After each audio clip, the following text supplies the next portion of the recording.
Bonjour, bonjour et rebonjour Christophe. C'est notre deuxième épisode sur ta pédagogie, sur ce que nous enseignent les rapports du GIEC. Merci beaucoup pour le premier épisode et on enchaîne hein, sans transition. Je t'en prie, on allait parler de sensibilité climatique et de budget carbone. Parfait, parfait, parfait. Je partage là ou pas? Ouais, vas-y, ouais. Non, mais c'est pas partagé pour l'instant. Non, ben, je t'en prie, vas-y.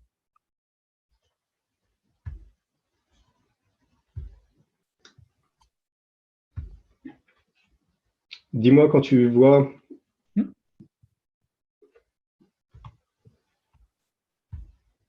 Pas encore. C'est bon. Merci bien. Bienvenue de retour. Là, je voudrais commencer par un point qui est un peu technique, dont on n'entend peut-être pas souvent parler, mais qui me semble essentiel. C'est comment est-ce qu'on traduit des émissions en quantité de réchauffement. Puisque l'accord de Paris est fixé en température, il faut être bien en dessous de 2 degrés, si possible 1,5 degré. Or, nous ne pouvons pas manipuler la température directement. La seule chose sur laquelle on ait un impact, c'est de comment on modifie nos émissions. Et il y a tout un débat et toute une question de savoir comment est-ce qu'on peut traduire ou quel est le taux de change entre les émissions et la température pour dire si on se fixe un objectif en température, alors on sait qu'on est limité à ça en termes d'émissions. Et ce qui permet de faire le lien, c'est ce qui s'appelle la sensibilité climatique. Mais d'abord, juste pour illustrer, aujourd'hui, en 2020, on sait quelle est la température moyenne. Avec le même forçage, si on estime que le système climatique est assez tolérant et ne réagit pas beaucoup, on pourrait avoir une augmentation des températures assez basses, comme la barre de tout en bas. Si on n'a pas de chance et que la planète réagit extrêmement rapidement aux émissions additionnelles, eh bien, toujours avec la même quantité de gaz, on pourrait arriver à des températures nettement plus élevées. Donc, il y a deux facteurs importants, c'est nos émissions et notre degré de chance. Mais Voilà. pour mettre les chances de notre côté, il faut limiter nos émissions au maximum. Mais voilà, il y a aussi il y aura une part de chance. Alors, si on regarde la quantité de CO2 émise depuis 1850, on voit que entre 1850 et 1989, on avait à peu près 1400 gigatonnes. Depuis 89, on en a émis un peu plus de 1000. Donc, il est correct dans la bouche des jeunes activistes pour le climat de dire que notre génération est responsable de la moitié du problème. Mais c'est aussi la question, combien est-ce qu'il nous reste de budget carbone à utiliser avant de dépasser notre quota? Il se trouve que si on regarde la quantité cumulative d'émissions CO2 par rapport aux températures, bien qu'il y ait énormément de phénomènes de boucle de rétroaction et autres, une estimation de la relation par une simple droite semble relativement correcte. La question de savoir quelle est la pente de cette droite. Alors, c'était une des questions qui a beaucoup pesé dans les différents rapports, les différents cycles dont on a parlé avant, où le nouveau rapport apporte des précisions tout à fait importantes par rapport au précédent. On a pu réduire l'incertitude, donc le risque d'avoir une sensibilité climatique de plus de 6 est estimé à proche de 0. De la même façon, on a aussi réduit l'estimation basse. On sait qu'au minimum, c'est de l'ordre de 2 degrés. Donc, la meilleure estimation dans l'état actuel des connaissances, c'est 3 degrés pour un doublement du CO2. Voilà, c'est ça, je pense qu'on aurait, qui manque peut-être comme élément de compréhension à certains, c'est-à-dire cette variable de la sensibilité climatique à l'équilibre, déjà, est ultra étudiée, elle est absolument clé en matière de climatologie depuis au moins les années 60, et Manabe, donc qui a récemment reçu un prix Nobel de physique d'ailleurs, enfin, voilà. Donc c'est très très très étudié, ça a été étudié par les climatologues des compagnies pétrolières dans les années 70, c'est toujours étudié, c'est absolument fondamental. Et le chiffre qu'on essaie d'estimer, il y a toujours un intervalle d'incertitude qui effectivement s'est beaucoup resserré récemment, comme on le voit là en 2020. Le chiffre correspond à la réponse du climat en termes de réchauffement à un doublement de la concentration atmosphérique du dioxyde de carbone par rapport à l'ère pré-industrielle. Donc ça veut dire passer de 280 parties par million en 1850, on va dire, 1900, peu importe, passer de 280 avant à environ 560 un jour, qu'on espère ne jamais voir. Mais c'est l'idée, c'est ça que les climatologues essaient d'estimer. Il y a encore une incertitude, et je crois comprendre que c'est parce qu'on ne comprend pas encore tout à fait la réaction des nuages au réchauffement. On ne sait pas dans quel sens ça va aller. Enfin, voilà, c'est pour ça qu'il y a encore une incertitude. C'est le rôle des nuages, principalement. Le rôle des nuages est important. Il y a aussi le rôle de la biosphère, de savoir combien de temps elle peut continuer à être un puits de carbone si les températures et les précipitations changent complètement. Les nuages sont incontestablement un point critique, mais il y en a d'autres aussi. Il y a quelque chose comme la fonte du permafrost, tu sais, enfin voilà, sans vouloir semer, enfin, je sais pas, sans vouloir faire le petit malin, qu'est-ce qu'ils intègrent, qu'est-ce qu'ils intègrent pas, mais voilà, quelque chose comme à terme la fonte du permafrost, est-ce que ça peut être, on peut en... Autant que je sache, les incertitudes sur la quantité de méthane, la vitesse à laquelle elle pourrait être libérée et autres sont encore telles que dans les expériences standardisées pour comparer les modèles, elle est pour l'instant mise de côté. Mais ça montre un modèle, ça n'est rien qu'un outil. Il ne fera jamais mieux que ce qu'on l'a programmé pour faire. Et même avec les meilleurs modèles, il reste des questions qui se posent et qui se rajoutent aux incertitudes déjà connues. Ce que j'ai pris ici, c'était une des figures qui montre non pas les enveloppes comme avant, mais chaque modèle individuellement, qui montre comment l'évolution de la température varie avec la quantité des émissions. Et juste pour une expérience de pensée, aujourd'hui, on est au point A. Si on se dit qu'on veut rester en dessous de 1,5, et ben, par une simple question de droite, on peut voir où est-ce que la droite croise la courbe. Et je me dis, c'est bon, j'ai B que je peux encore y mettre. Et si je regarde la courbe moyenne, effectivement, B, par construction, ça arrive pile poil à 5.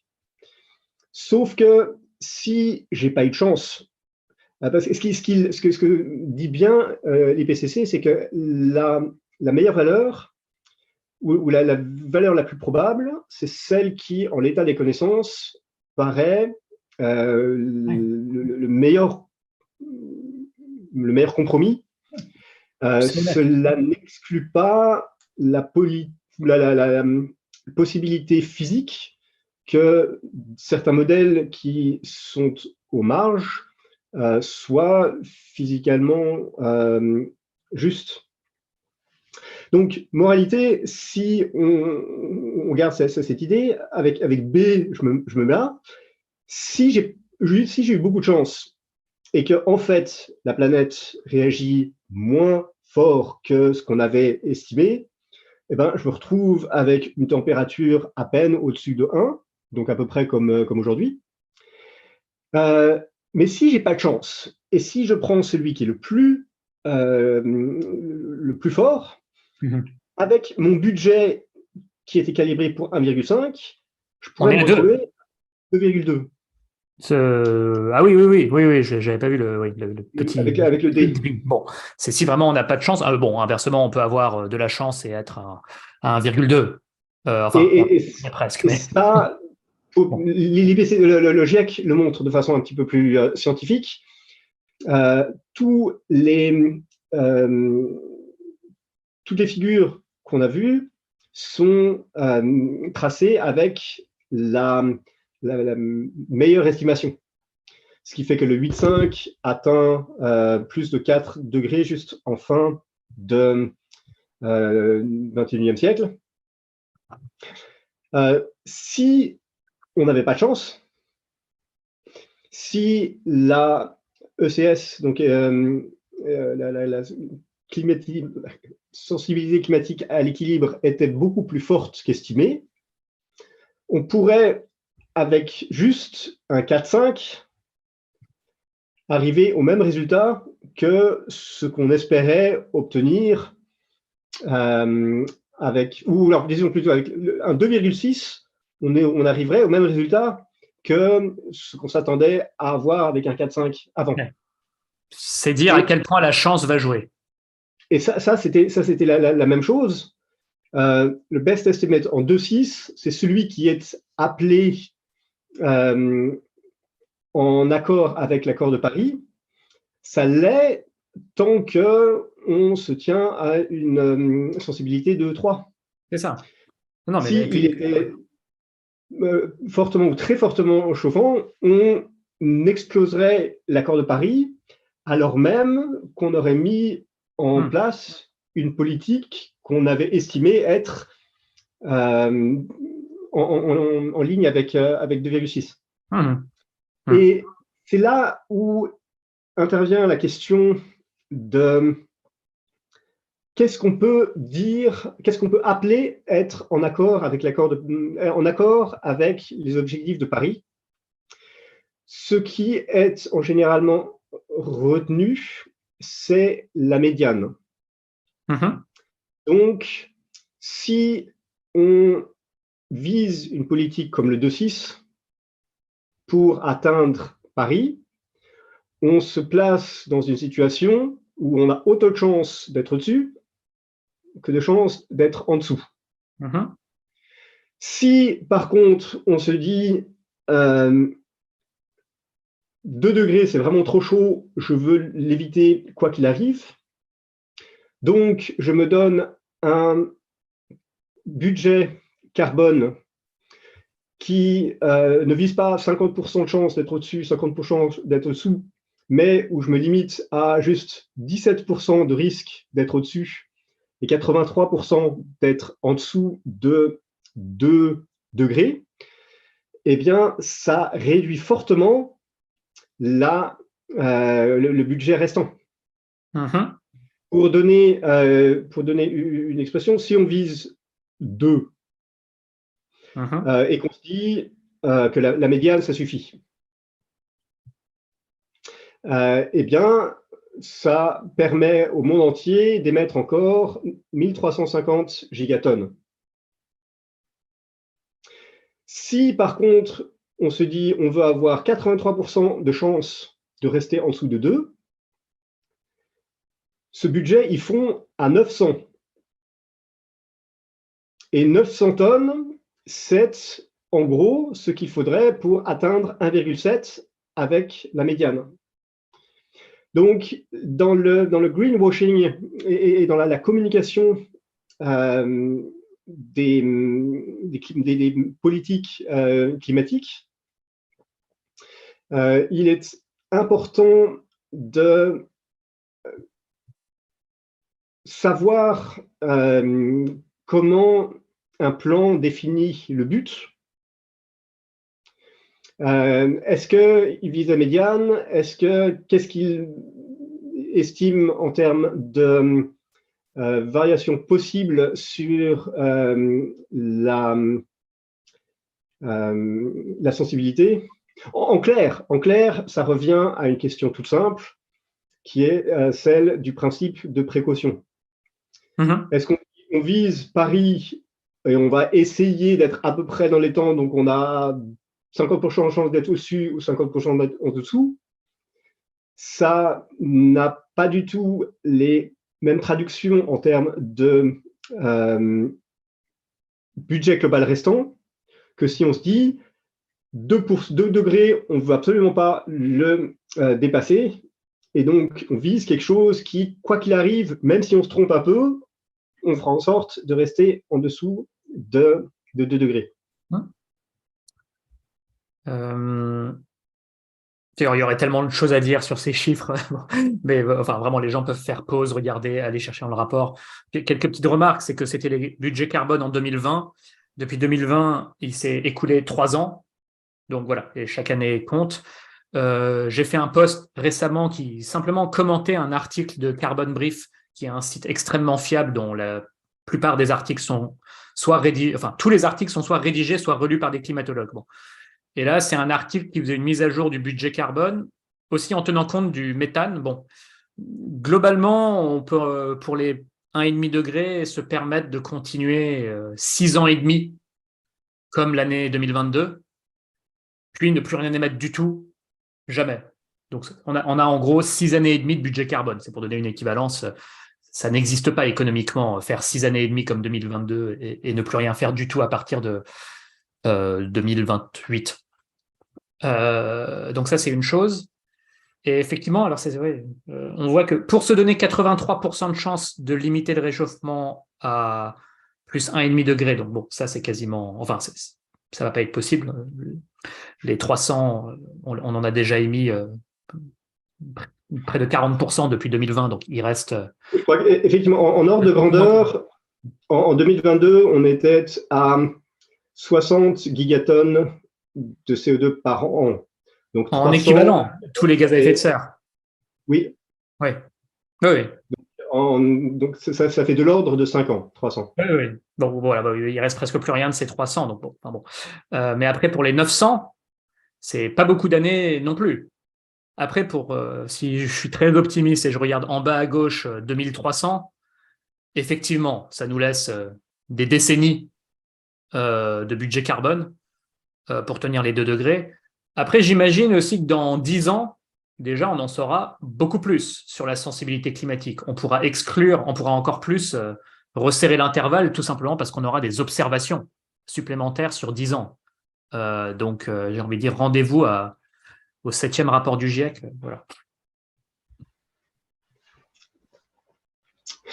Ça, c'était un petit peu en lien avec ce que tu disais, la vraisemblance de certains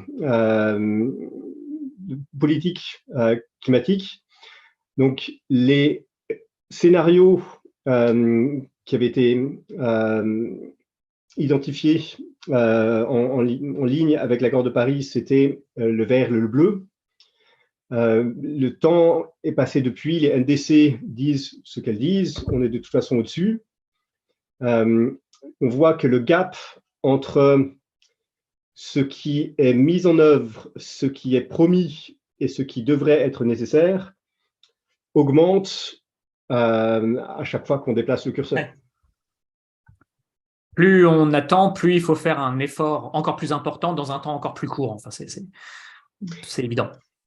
Là, ce qui est intéressant aussi, c'est que le rapport du GIEC présente des dates concrètes pour le net zéro en fonction des différents critères, ce qui permet, au-delà de toute polémique, de se représenter concrètement ce que voudrait dire l'implémentation d'un scénario ou d'un autre.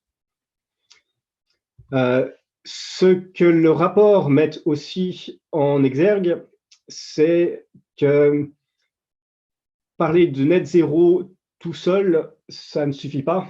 Ça dépendra aussi en grande partie de comment on y arrive. Et c'est une incantation souvent qui permet de repousser à plus tard, mais sans prendre en compte que pour arriver au net zéro, d'abord, il faut effectivement le viser. Et si, suivant la curvature de la trajectoire, le résultat sur le budget global est totalement différent. Ce qui compte, c'est la surface en dessous de la courbe et pas le fait d'atteindre net zéro à une date donnée. C'est-à-dire, si on continue comme aujourd'hui jusqu'en 2049 et dans un monde complètement imaginaire, on arrête tout et on arrive à net zéro en 2050, c'est trop tard, quoi. On a cumulé trop de carbone, on a épuisé notre budget carbone. Donc, il faut commencer maintenant.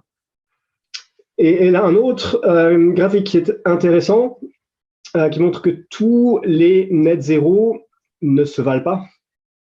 Il y a plusieurs façons d'atteindre net zéro. Certains scénarios qui se basent sur une possibilité très forte de puits carbone peuvent se permettre de garder des émissions encore importantes. Et là, du coup, ça devient intéressant d'aller vraiment dans chaque scénario et d'essayer de voir concrètement comment il se représente ce net zéro et quels seraient les éléments qui rendent plausible ou peu plausible le fait d'adopter un scénario plutôt qu'un autre. Donc là, à gauche, le vert en dessous en dessous de la ligne zéro, la partie verte, c'est globalement, je sais pas, reforestation, séquestration de carbone dans les sols agricoles, donc on va dire les solutions naturelles. Et Voilà. j'imagine que le orange, c'est les solutions plutôt industrielles de capture de carbone. C'est les BECS et autres, oui. Ouais.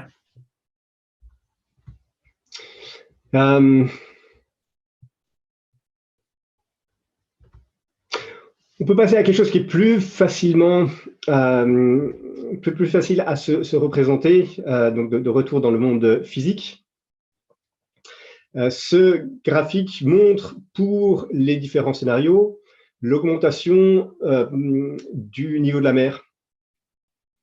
Et on voit de façon logique que plus il y a d'émissions et plus il fait chaud et plus le niveau de la mer augmente, qui peut aller jusqu'à 1 mètre en 2100 avec le scénario le plus fort, tandis que les scénarios en ligne avec Paris se limitent à 50 cm. Cela dit, ce qui est rigolo et ce qui est nouveau dans ce rapport, c'est qu'il tient compte pour la première fois de ce qu'ils appellent des low likelihood, high impact. Donc, c'est une faible probabilité, mais fort impact. En l'occurrence, là, il s'agit de la rupture de l'Antarctique de l'Ouest. Et c'est un bon exemple pour illustrer les tipping points. Tant qu'il ne se passe rien, il ne se passe rien, on ne voit rien. Mais si jamais ça a lieu, ça a des conséquences telles qu'il est très difficile de s'y préparer. Pour donner une analogie, c'est un petit peu comme se balader dans le brouillard vers le bord de la falaise. On ne sait pas exactement où il est. On sait que plus on avance, plus on est proche, mais il y a peut-être encore de la place. Mais au moment où on le traverse, là, on s'en rend compte directement et là, il n'y a plus grand-chose à faire. Et pour le mettre en perspective, ça, c'était jusqu'à 2100. Et c'est le même graphique qu'avant. Mais l'inertie des océans est très forte. Et on sait que la montée du niveau de la mer va se poursuivre après. C'est suffisamment lent pour qu'on puisse se dire que c'est un problème gérable. On a bien vu comment les Pays-Bas et d'autres ont pu maîtriser cet élément. Cela dit, l'ordre de grandeur change totalement si on prend en compte les tipping points. Donc, avec l'accord de Paris en 2300, on peut limiter la hausse du niveau de mer à 2 mètres. Dans le pire des scénarios, ça peut dépasser 5 mètres. Si l'Antarctique de l'Est se barre, de l'Est, pas de l'Ouest, c'est encore autre chose. Pardon, non, si l'Antarctique de l'Ouest se sépare, on a 15 mètres d'augmentation du niveau de la mer à gérer d'ici à 2300. Mais il me semble que j'avais lu aussi un point de bascule lié à l'Antarctique de l'Est, mais on va pas. Enfin, toujours est-il que tout ça est énorme, et c'est pas parce que c'est dans des siècles que c'est pas grave.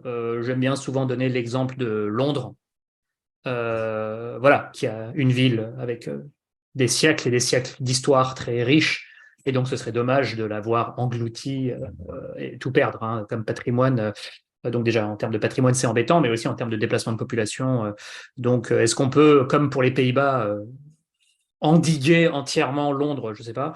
Sachant que le problème, c'est pas juste la montée du niveau moyen de la mer, c'est aussi les inondations côtières, donc les événements extrêmes sont encore plus extrêmes parce que la tempête a un niveau de mer encore plus haut pour aller chercher une altitude plus haute. Je m'exprime peut-être pas très bien, mais l'important, c'est de se dire que les inondations côtières avec un niveau de la mer plus élevé, ces inondations côtières seront plus intenses. Voilà.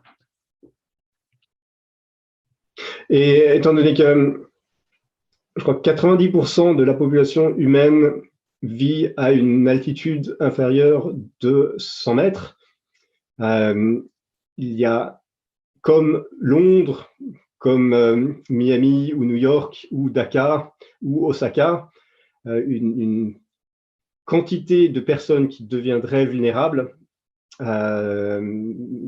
extrêmement importante. Voilà. C'est-à-dire même ceux qui habitent au-dessus de l'altitude, même ceux qui habitent à, je sais pas, 50 ou 100 mètres de haut, ils voient arriver ceux qui habitaient près de la côte. Donc, bref. Alors tout ça ça ne se produit pas en un an, mais on parle quand même de quelque chose d'assez coûteux. Ce qui est intéressant aussi avec les points de bascule, c'est justement que on ne peut pas faire marche arrière, ou en tout cas pas à court terme.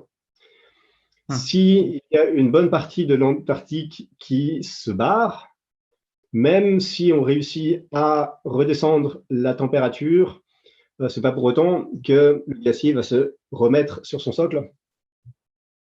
Ouais. Et donc, pour résumer un petit peu, on observe un certain nombre de processus pour lesquels la fréquence et l'intensité des situations extrêmes augmentent. Plus la température moyenne augmente, plus la probabilité augmente, et elle augmente de façon non linéaire. Donc, par exemple, si on regarde les canicules, aujourd'hui, les canicules sont 2 degrés plus chaudes que ce qu'elles auraient été avant. et avec une fréquence qui augmente. À 4 degrés, le pic de la canicule est de 5 degrés plus chaud donc ça fait 3 degrés de plus que ce qu'on a pu observer, avec une fréquence nettement plus haute.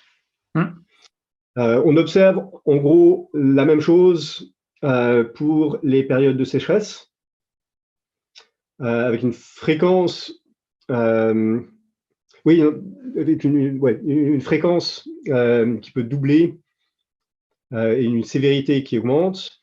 Même chose pour les précipitations extrêmes. Ça n'est pas le cas pour la neige. Là, c'est le seul phénomène extrême qui décroît. Et par contre, les cyclones tropicaux dans leur ensemble pourraient là aussi augmenter fortement plus la température moyenne augmente. Mais moins de neige, ça veut dire moins d'eau stockée dans les glaciers l'hiver qui peut fondre l'été et nous fournir de l'eau l'été quand déjà il n'y a pas beaucoup d'eau. Ça, on l'observe déjà. En France, je sais qu'on l'observe, mais ailleurs aussi, dès plus 1 degré, voilà, on voit que le Yangtze, le Brahmapoutre et le Gange sont tous tributaires de glaciers de l'Himalaya qui disparaissent à vue d'œil. Là, on parle au bas mot de la moitié de l'humanité. Voilà, c'est un peu ça que ces chiffres-là, j'ai toujours eu du mal avec, mais je comprends, hein, avec ce genre de chiffres. Voilà, ça rend pas compte des phénomènes non linéaires, voilà. Mais effectivement, oui, non, la perte d'enneigement, donc déjà, comme il fait plus chaud, il pleut en hiver plus souvent qu'il ne neige. Enfin, parfois on avait l'habitude qu'il neige et maintenant il pleut plus souvent. Donc l'eau ne se stocke pas à ce moment-là, elle coule. Et aussi, quand bien même il neigerait, plus souvent la neige va fondre parce que il fait aussi plus chaud, quoi. Et donc tout ça fait que le printemps, il y a moins d'eau stockée dans les glaciers. Bon, bref, je pense qu'on a compris. À titre d'exemple aussi, les experts du GIEC s'attendent à ce que la population mondiale devienne de plus en plus urbaine. Et si on regarde spécifiquement le climat urbain, on observe qu'il y a une combinaison entre l'humidité relative et la température qui est dangereuse pour l'être humain parce que ça empêche la sudation, la régulation thermique. À l'heure actuelle, donc dans le graphe du haut, il y a déjà pas mal de régions qui connaissent au moins un jour par an en moyenne des situations où il est dangereux pour une personne d'être à l'extérieur. Ouais. En 2050, avec un scénario 4.5, donc un scénario médian, ouais. On se retrouve avec des régions comme en Amazonie et en particulier en Asie du Sud-Est, où ces conditions-là peuvent apparaître 300 jours par an. Mmh. Donc, il n'y a plus quelques jours où on ne peut pas sortir parce que c'est dangereux.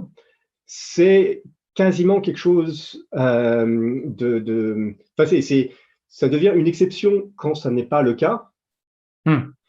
Ce qui a des ramifications sur la question de justice sociale ou autre, puisque certains certains déjà ont un appartement bien isolé, bien fermé, et pourront ou pourraient avoir de la climatisation. D'autres, dans des situations nettement moins favorables, pourraient être exposés à un danger mortel, avec tout ce que ça implique en termes de cohésion sociale et de troubles politiques. Non, c'est-à-dire, et puis je rajouterais sur la carte du bas, c'est pas parce que c'est blanc que c'est particulièrement agréable à vivre. Voilà, on a dit milieu du siècle, des pics à 50 degrés en France. Donc là où c'est blanc, c'est pas pour autant forcément agréable. L'idée, c'est que là où c'est jaune et encore plus violet, ce serait encore pire. Donc il faut faire pour éviter ça. L'idée, c'est de montrer que le changement climatique, ça n'est pas que un inconfort ou une baisse de productivité. Il y a des paramètres, il y a des situations où ça devient un danger pour la survie des personnes. À rappeler aussi, c'est une carte en moyenne, donc ça ne tient pas compte des événements extrêmes, raison pour laquelle on ne trouve aucun pixel en Europe. Si en plus on tient compte de situations de canicule qui pourraient se combiner avec une humidité relative, les personnes touchées par ce type de phénomène pourraient être encore plus vastes que ce qui est montré ici.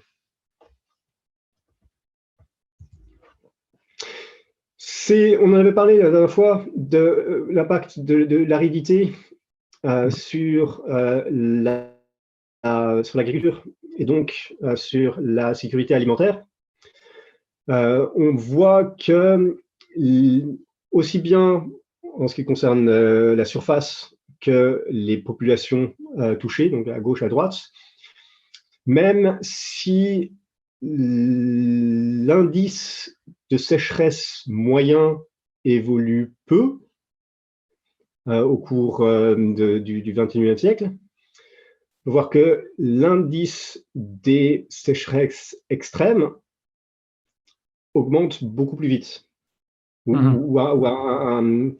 Donc, et c'est toute la difficulté pour exploiter et représenter les résultats des données. Si on considère comme un événement de sécheresse quelque chose qui est à un écart type en dessous de la moyenne, on aura sans doute une courbe comme celle du dessus, où on voit que ça évolue, mais pas énormément. Si par contre on prend comme critère 2 écarts types, on verra que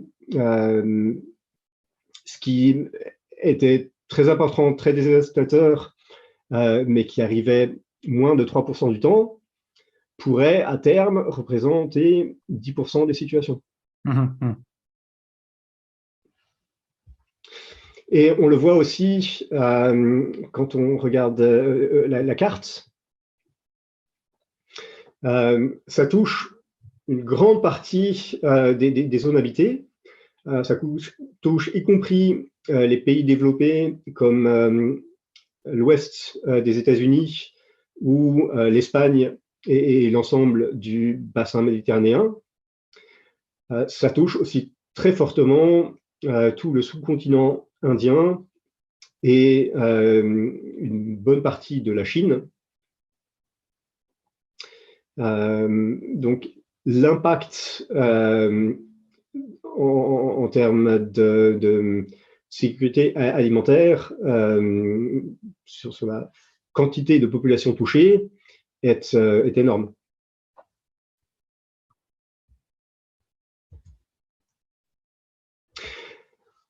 Ce dernier graphique ou tableau montre les liens qu'il peut y avoir entre les processus d'adaptation, les processus de mitigation pour à la fois s'adapter mais sans hypothéquer l'avenir, mais également le risque de maladaptation. Et la maladaptation, c'est décrit comme une mesure qui, à court terme, permet de résoudre un problème, mais qui peut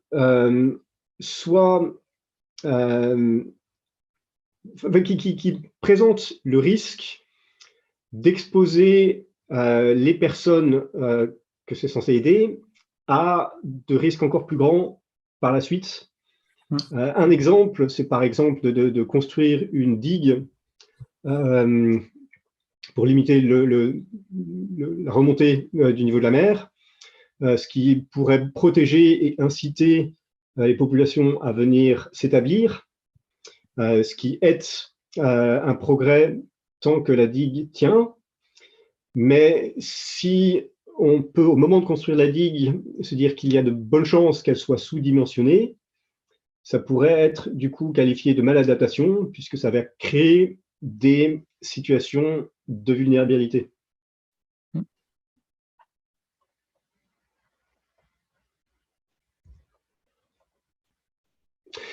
Et ça nous mène un petit peu à ce chapitre sur la conjonction entre un avenir durable au sens climatique et un avenir durable au sens de l'agenda 2030. Il y a plein de trajectoires possibles, mais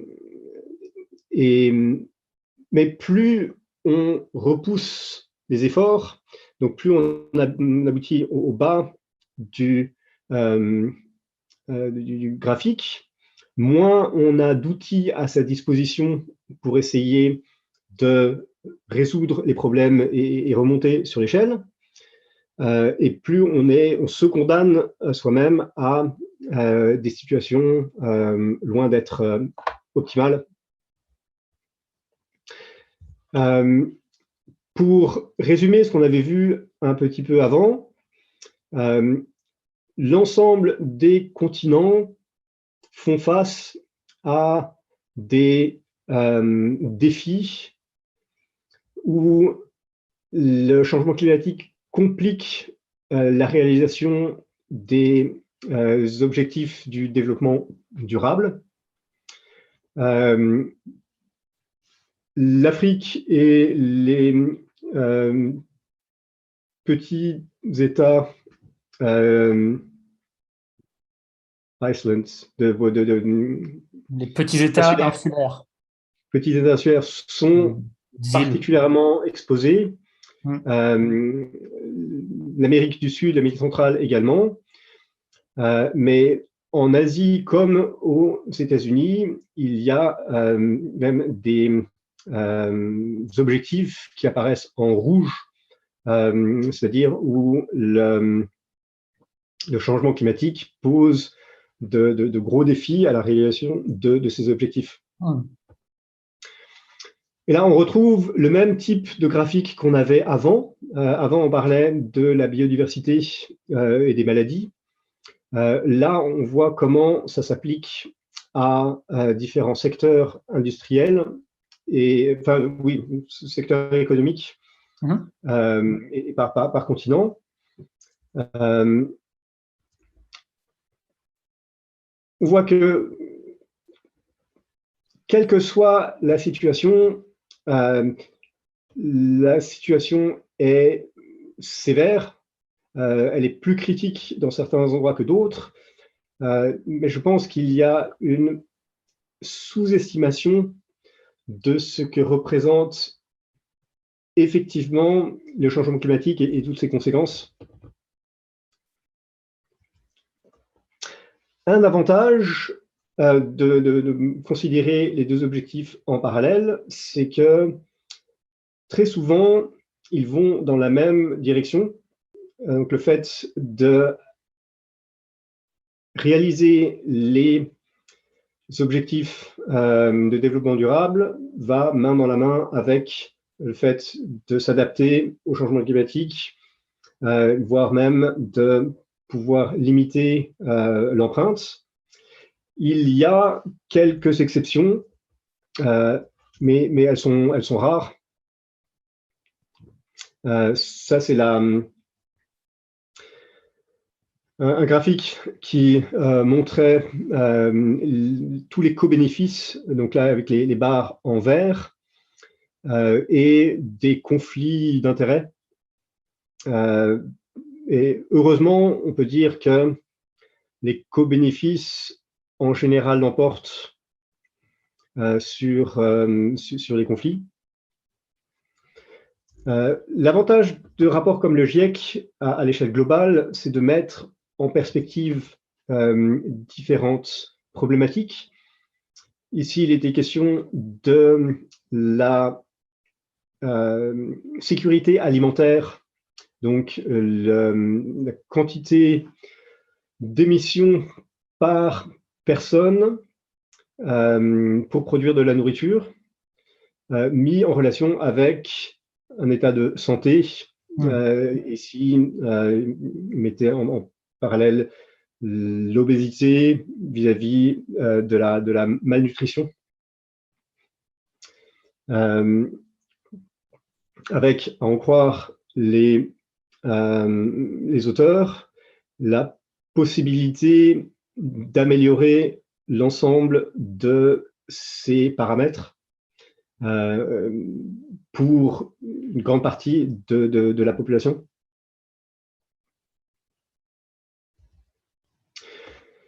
Ce qui est fait ici aussi, c'était de regarder par secteur par secteur les questions de faisabilité, des impacts sur différentes populations et d'évaluer dans chaque cas le risque de maladaptation par rapport à une adaptation à plus long terme et des synergies entre adaptation et mitigation. C'est ça, Pour rappel, on voit des choses simples comme quoi la transition agricole et la transition énergétique sont à la fois bonnes pour l'adaptation et pour l'atténuation. Bon, on voit plein de graphiques, plein de messages sur ce graphique, pardon. Et pour la santé publique également. Oui. Bon, ça c'est une image qu'on connaît bien, mais qui rappelle la notion de responsabilité historique. Et que voilà, les pour pays amener, les en fait, plus responsables ne sont pas forcément les plus vulnérables et les pays les moins responsables sont souvent les plus vulnérables. Pour amener à cette figure que je trouve assez parlante, qui montre d'un côté l'index de développement humain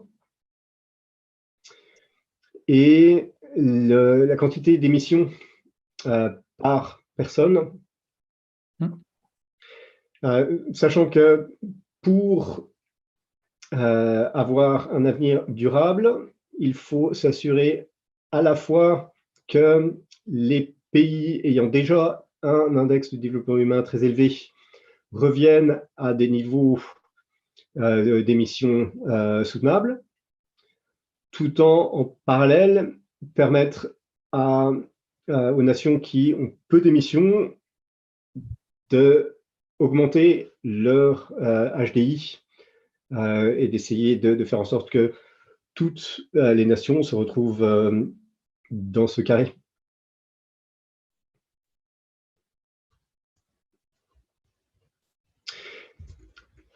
Et pour finir ce chapitre, l'IPCC insistait lourdement sur, insistait lourdement, à plusieurs reprises, mettait en évidence qu'un objectif en tant que tel ne suffisait pas. Il fallait trouver un moyen pour y aboutir et que le fait de viser un objectif à long terme sans se soucier des étapes nécessaires pour l'obtenir c'est la meilleure façon de se condamner à ne pas le réussir.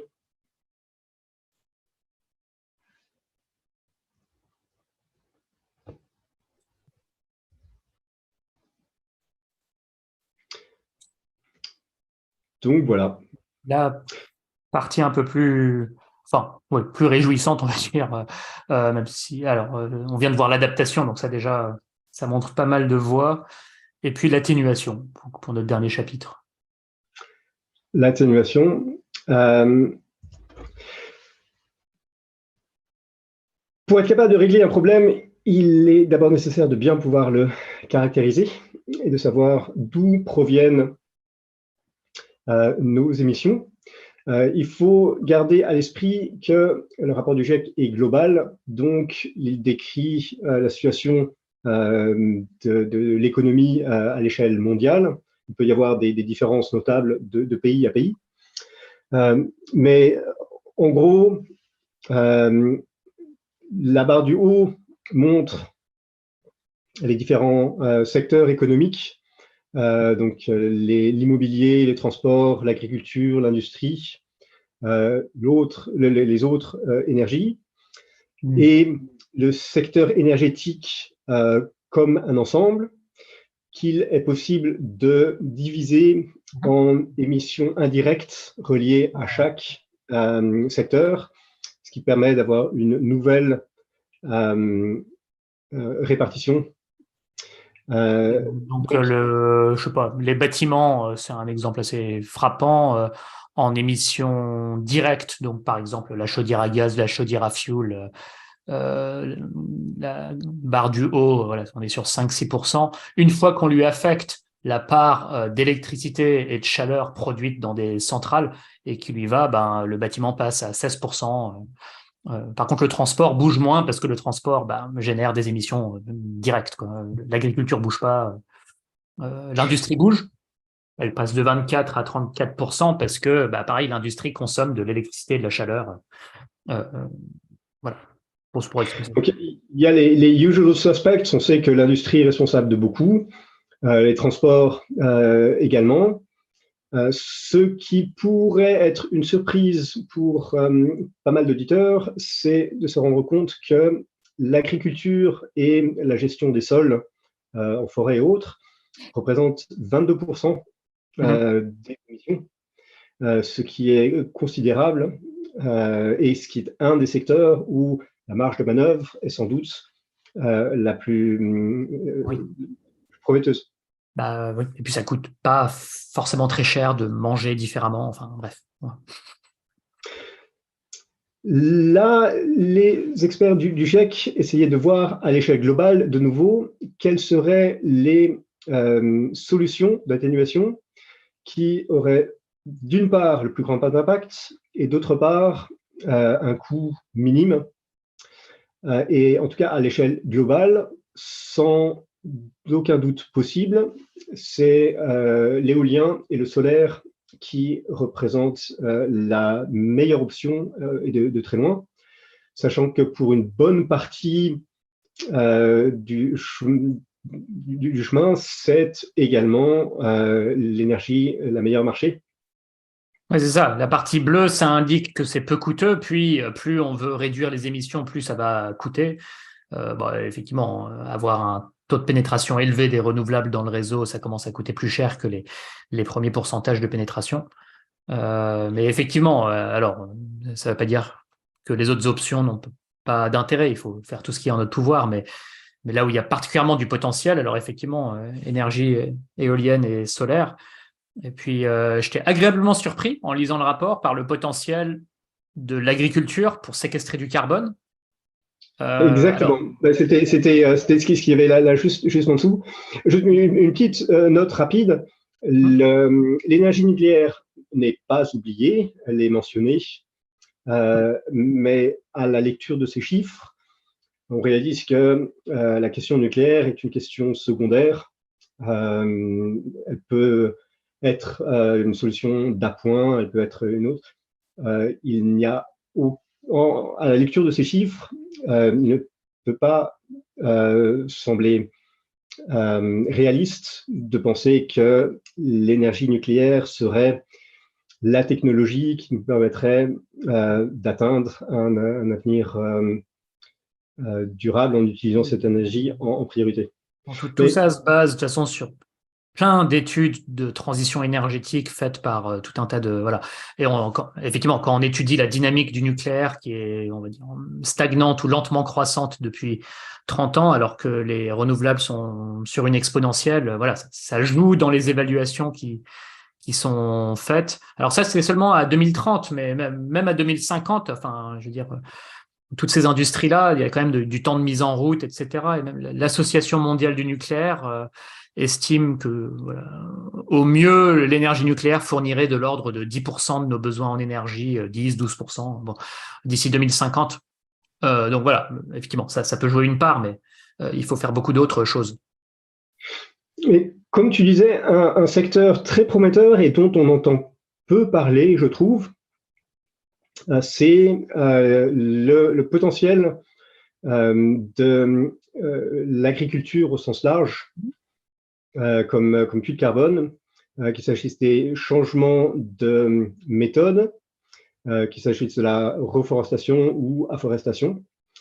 Et en ordre de grandeur, c'est équivalent à l'éolien et au solaire, donc largement supérieur à beaucoup d'autres alternatives dont on parle beaucoup plus. Non, effectivement, la séquestration du carbone par l'agriculture, je pense qu'il y a le potentiel du biochar, mais il y a aussi la couverture permanente des sols, le non-labour, enfin, plein de pratiques qui peuvent contribuer à séquestrer du carbone dans le sol. Dans les immeubles, il parle effectivement de la possibilité d'avoir des immeubles moins énergivores, mais ce qu'il marque comme étant une option très coûteuse. Par contre, des solutions simples comme le fait de limiter la demande pour des services d'énergie est une solution de bon sens qui là aussi ne fait pas la une des journaux souvent.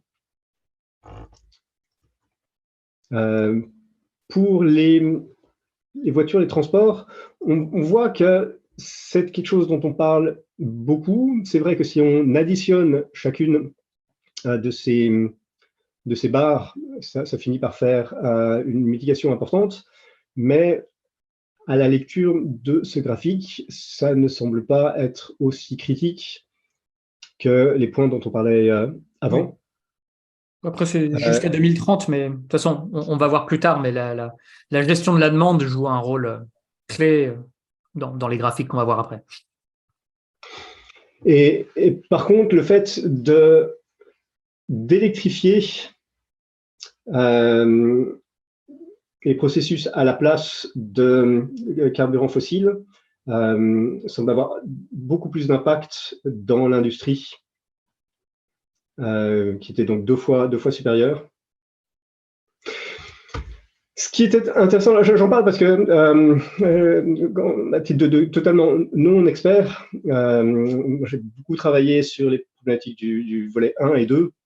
Je découvre et je m'instruis avec le volet 3 sans en être expert. Mais je trouve intéressant la perspective de ne pas opposer la demand side, donc les politiques de l'offre et la politique de la demande, en indiquant clairement que les deux sont nécessaires et que les deux doivent aller main dans la main, ce qui est une façon simple de refuser, de rejeter toujours à l'autre partie la responsabilité de ne pas avancer plus vite. Non, et puis ça dit bien en bas, la gestion de la demande, c'est loin de ne se limiter qu'au changement de comportement, ça en fait partie, mais ça inclut aussi la transformation des infrastructures, l'adoption des infrastructures et des nouvelles technologies par les usagers. Enfin, c'est une transformation sociétale et institutionnelle, pas juste chacun dans son coin. Voilà. Et là, ce qui est intéressant, c'est de montrer de façon quantitative quelle est la part des émissions qui peut effectivement être réduite en fonction de différents modes d'action. Et donc, sans aller dans tous les détails, ça me semble être une base de discussion intéressante pour savoir concrètement sur quoi agir au lieu des invectives et du cherry picking. Donc là, ça s'appliquait à la fois à l'alimentation, les biens manufacturés et la production d'électricité. Et là, justement, ils essayaient de voir comment se combiner différentes options entre différents leviers qu'on peut utiliser pour essayer de modifier les comportements et les structures. Oui, donc on voit que tout ça nécessite, enfin ça, au-delà bien sûr de la seule sobriété, si on remonte au graphique précédent, voilà, l'installation d'une pompe à chaleur, l'installation d'énergie renouvelable, ça nécessite l'implication des usagers, des communautés locales. Voilà, c'est une transformation plus large que, à nouveau, chacun dans son coin qui fait de la sobriété, même s'il faut le faire aussi. Le GIEC rappelle que ce sont des propositions loin d'être utopiques d'un point de vue économique, d'autant plus qu'un certain nombre de productions d'électricité renouvelables ont vu leur prix chuter de façon tout à fait notable. Et pour finir, un graphique que j'aimais bien, c'était spécifiquement pour les carburants fossiles, montrer où ils étaient utilisés, d'où ils provenaient, ce qui permet de conclure que pour s'en tenir à l'accord de Paris et de viser le 1,5 degré, on a en gros déjà utilisé tout ce qu'on avait. Si on prend en compte l'ensemble des réserves prouvées, on arrive ric-rac à rester en dessous des 2 degrés, ce qui implique que tout nouveau projet mis en œuvre maintenant d'extraction de ressources fossiles se met d'emblée et en connaissance de cause en dehors du cadre de l'accord de Paris. Mmh. Mmh. Voilà, écoute, sur ce, je vais conclure ce petit tour d'horizon. On peut interrompre le partage d'écran peut-être. Voilà, bah voilà. Nous voilà. Bah oui, vas-y, je te dis. Laisse dire quelques mots de conclusion.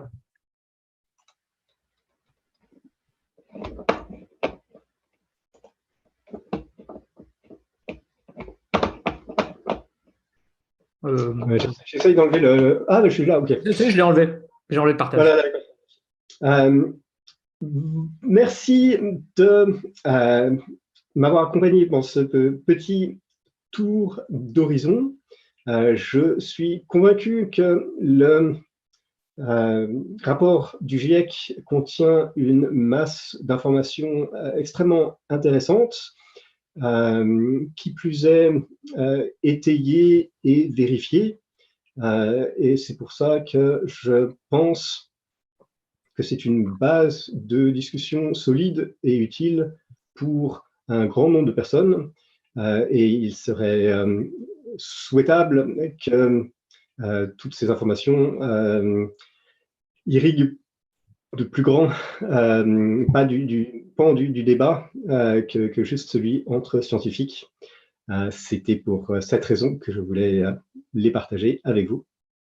Non, mais tout à fait. Même merci beaucoup du temps que tu as pris à la fois pour préparer toute cette présentation et pour nous la dérouler. Beaucoup de pédagogie. C'est effectivement quelque chose de fondamental aussi que la société civile, la sphère politique, la sphère économique s'approprient les études scientifiques en général, et notamment celle-ci qui concerne tout le monde. Merci beaucoup, Christophe. Et puis, tu reviens quand tu veux, en l'espérant, avant la R7, avant le 7e rapport du GIEC, pour nous reparler de ces sujets. 2 choses avant de finir. Premièrement, je peux tout à fait mettre à disposition les diapos si quelqu'un voudrait les voir plus en détail, plus tranquille.